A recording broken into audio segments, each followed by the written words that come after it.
This is number 3 from homework 7.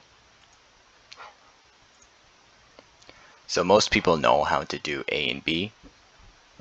So I'll skip over it, but if you'll want to see it, it's right here. So let's go to C and D. So for C and D, it's asking us when is the turning point on the right and the left side. So first of all, you need to figure out what it's asking. Remember that it's only going in one direction, one axis, the x-axis. So when it turns, that means it has to first slow down, be at rest, and then go in the other direction. Which means the turning point is when the speed is 0. And when the speed is 0, you have to realize velocity is 0. And when velocity is 0, kinetic energy is 0.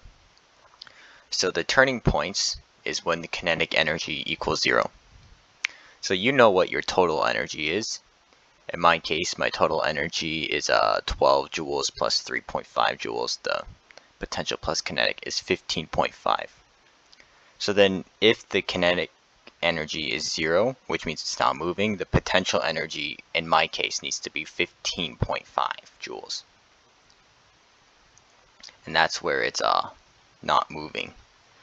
So on my graph, this is 20 joules, this is 12 joules, so 15.5 joules of potential energy, which means 0 joules of kinetic energy, which means it's not moving, which means it's turning, is about here on these two lines. So between 7 and 8, and between 1 and 3. So we need to find these points where they intersect. So the way we can do this is to find the slope of these lines. So this slope right here is negative 5.5 because this is a 9. I didn't write that down. But I can use mx plus b to find this point right here. Because I put 15.5, the total energy, equals negative 5.5. That's just the slope here. You can find that using rise over run. X minus 1 plus 20.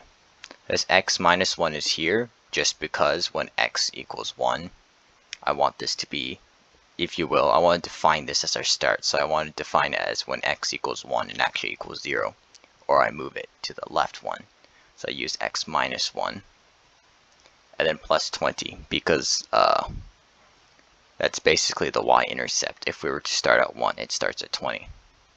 If you solve this, we get x equals 0.818, or x minus 1 equals 0.818. So x equals 1.818. This is the left turnaround point because it's on the left. The right turnaround point can be found using a very similar process. So you use 15.5, your potential plus kinetic energy that you're given, the slope between the points 7 and 8, x minus 7, and this time it starts from 0, so you have no plus 20, it says plus 0, and you find x. And that will give you your C.